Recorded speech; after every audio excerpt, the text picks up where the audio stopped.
जय श्री कृष्ण। श्री मद् भगवत गीता जी के 13वें अध्याय क्षेत्र क्षेत्रज्ञ विभाग योगों का आपको संपूर्ण वृत्तांत हम बड़े ही आनंदमय और रुचिपूर्ण तरीके से सुनाते हैं।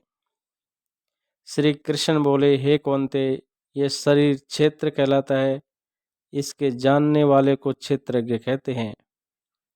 इस संपूर्ण क्षेत्र में क्षेत्रज्ञ मुझे ही जान। क्षेत्र और क्षेत्रज्ञ का जो ज्ञान है, मेरे मत से वही ज्ञान है। ये क्षेत्र कैसे रूप का है, उसमें कौन कौन विकार होते हैं, उसकी उत्पत्ति किस प्रकार से हुई और क्षेत्र का क्या प्रभाव है, इत्यादि बातों को संक्षेप में कहता हूँ, सो सुनो। अनेक ऋषियों ने अनेक प्रकार के छंदों में इसको बताया है। वेदों ने भी पृथक पृथक वर्णन किया है और हित वाले ब्रह्मसूत्र में पदों में भी ये ज्ञान निश्चित किया गया है।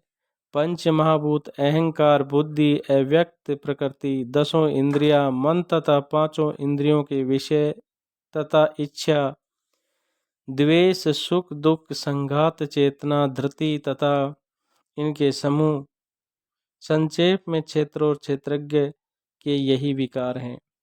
मान और पाखंड से रहित अहिंसा, सहनशीलता, सरलता, गुरु की सेवा, पवित्रता, अपने मन का संयम, इंद्रियों के विषय में विरक्त, अहंकार रहित और जन्म मृत्यु बुढ़ापा रोग दुखादि दोषों को देखना, पुत्र स्त्री गृह इत्यादि में आसक्ति न करना और इनमें अपने को सुखी दुखी न मानना और इष्ट अनिष्ट को प्राप्ति में हर्ष विषाद रहित रहना, अनन्य भाव से मेरी भक्ति करना, एकांत में रहना, जन समूह में रहने से विराग, सदा स्मरण रहना कि मैं परम परमात्मा का ही अंश हूँ। ज्ञान प्राप्ति के उद्देश्य से मोक्ष को सबसे श्रेष्ठ मानना, इसे ज्ञान कहते हैं। इससे जो भिन्न है वह अज्ञान है। अब ज्ञेय का स्वरूप वर्णन करते हैं। जिनको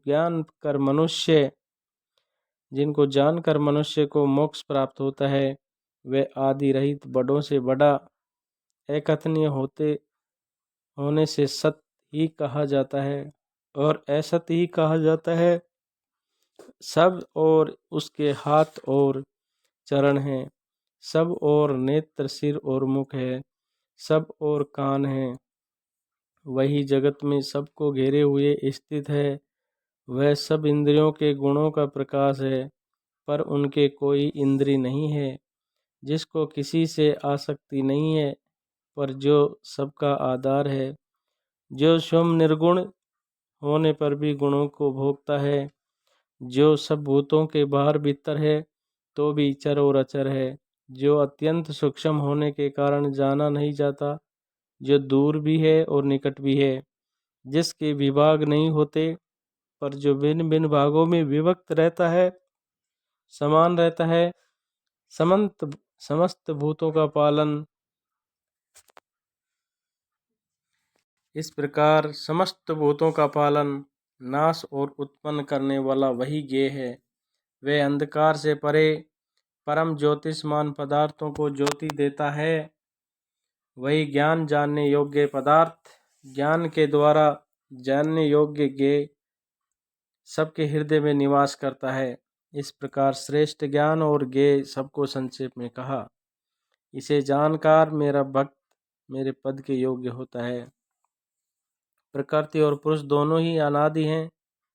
विकारों और गुणों की उत्पत्ति प्रकृति से हुई है। कार्य और कारण को प्रकृति उत्पन्न करती है। पुरुष तो सुख और दुख का भोगता है। प्रकृति में पुरुष रहता है, प्रकृति के गुणों का उपभोग करता है, तदनुसार उत्तम तथा अधम योनि में जन्म लेता है। इस देह से उसे उपद्रष्टा, अनुमंता, भर्ता, भोक्ता, महेश्वर, परमात्मा और परम पुरुष कहते हैं। इस प्रकार के गुणों के साथ प्रकृति और पुरुष को जो जानता है, उसका रहन सहन चाहे जैसा हो, पुनः जन्म नहीं होता।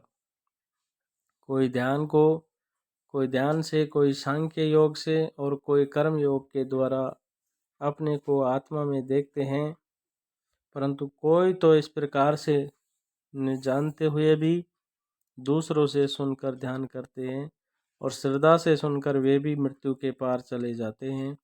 हे अर्जुन, स्थावर या जंगम सब प्राणी क्षेत्र और क्षेत्रज्ञ के संयोग से ही होते हैं। परमेश्वर सब भूतों में समान रूप से ही है, भूतों के नष्ट होने पर भी उसका नाश नहीं होता। इस भांति जो देखता है वही देवता है। सब में समान रूप से स्थिति परमेश्वर को देखता हुआ जो अपनी आत्मा का नाश नहीं करता, वह उत्तम गति प्राप्त करता है। जो यह देखता है कि प्रकृति द्वारा सब कर्म होते हैं और आत्मा अकर्ता है, वही मानो देवता है। जब वह भिन्न भिन्न भूतों को परमेश्वर के बीच एक रूप देखता है और उसी से उनका विस्तार देखता है, तब वह ब्रह्म को प्राप्त होता है। हे कौन्तेय, अनादि और निर्गुण होने से परमेश्वर अव्यय है। शरीर में रहता हुआ भी वह कुछ नहीं करता, न उसमें लिप्त है। और जैसे आकाश सर्वत्र व्याप्त होने पर भी किसी से मिलता नहीं, उसी भांति देह में सर्वत्र व्याप्त ये आत्मा भी इसमें लिप्त नहीं होता। हे अर्जुन, जैसे एक ही सूर्य सारे लोकों को प्रकाशवान करता है, वैसे ही क्षेमज्ञ समस्त क्षेम को प्रकाशित करता है। जो लोग ज्ञान दृष्टि से क्षेत्रज्ञ का भेद तथा भूतों की प्रकृति देखकर मोक्ष का उपाय जान लेते हैं, वे परम पद को पा लेते हैं। जय श्री कृष्णा, जय श्री कृष्णा, जय श्री कृष्णा।